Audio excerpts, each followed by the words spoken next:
So got a little frustrated with the 6-volt tail lights, and because number one, they're very dim. Number two, we were trying to run LEDs, and for some reason we kept on having problems with the circuit malfunction, because what would happen is it would find a false ground because it's only 6 volts and wasn't getting enough connection. 6 volt is a real pain in the ass. If you guys want to run that, then that's on you.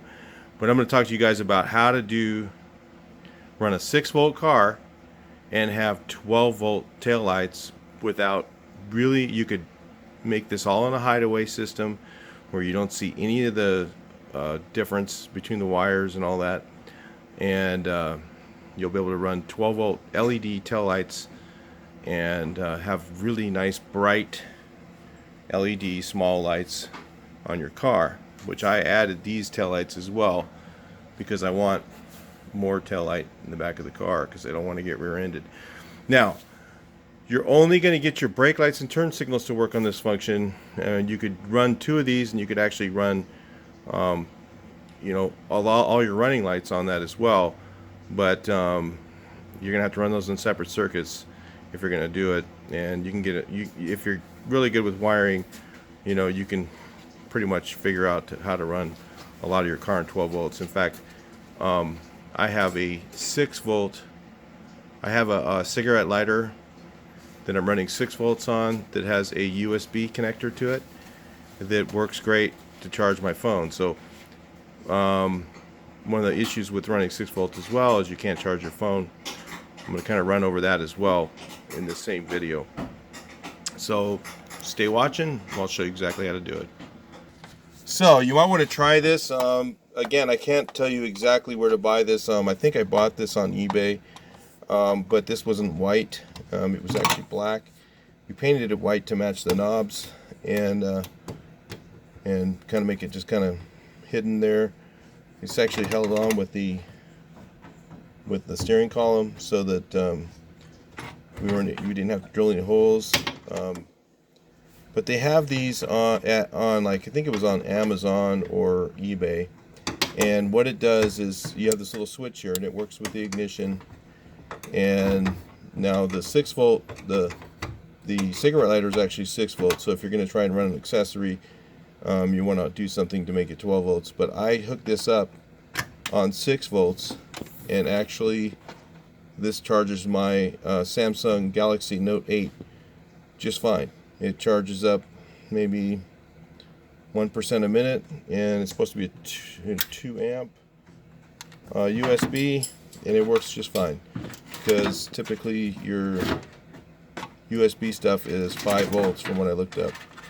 So this converts it right to the proper voltage and charges my phone just great with a 6-volt battery. So it runs directly. You just hook it up like you normally do a 12-volt one on 6 volts, and it works fine. Test it yourself. Make sure that it works right before you try it on an old phone or something. So they have these ones on eBay. I fragged 2 of these, so I would not recommend buying this one here that's solder in. So if you see one of these, it looks like this one, I would not buy it. But I'm not sure. We were grounding through we were powering the coil at the same time we realized. So it may have been just overhit, but the other one we got, I think we powered the coil for a few minutes and it still didn't hurt it. Let me show you that one. So this one here that you can get on eBay, it has doesn't have solder on connectors. If it looks like this one, it has these screw-on deals. We actually had 5 volts going into it and 20 volts coming out of it, and there's a little tiny, if you look right here on that little screw, adjusts the voltage. And this one here worked like a charm. We were actually powering the coil with it for a minute, and it didn't have any problem, and it was, we had to adjust it to 12 volts. And once we did that, then we were the whole circuits all worked perfectly. We tested them all. If you're running LED, you're also going to need an LED indicator The thing that we had to figure out as well is you have to isolate the circuit.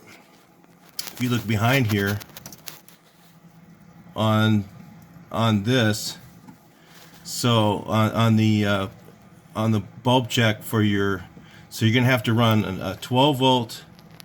So you're gonna have to run from your converter, this little board here. You also have to run a wire that goes to your I forget what this is called, your bulb check. It's this little, the one power wire that normally goes here.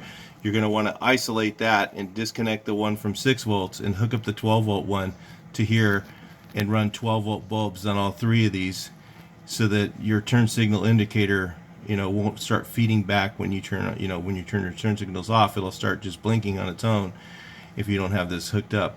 So you'll be running 12 volt bulbs in all 3 of these. Okay, then the LEDs typically will work on 12 volt and 6 volt. So not only do I have 12 volt to my lights, but I have super bright LEDs as well. So it should be really well lit once we get the taillights together and put on. So anyway, maybe I'll show you a demo of that once I get it all done here. So if you can see, these are pretty bright. They're 12 volts. We're still having some feedback issues that we got to resolve. I mean, if you don't have a perfect ground somewhere, it'll feed back and then both sides will blink at the same time, and that's not the way it's supposed to work, obviously. So see how bright that is. And there's our little board, and it has its little safety light on it. I think this one has a protective circuit too, so it's actually a pretty good little board. And I checked it, and it doesn't seem to be getting hot, nothing like that. Well, it's a little hot right there, but not like the other one's just burning up. So anyway, just something to kick around. Maybe you want to try something like that. If it works, it works. It doesn't, it doesn't. For you, it seemed to work for me so far. And if it stops working, maybe I'll post on here that it didn't work. But so far, so good. Talk to you in the next video. Please like, share, and subscribe.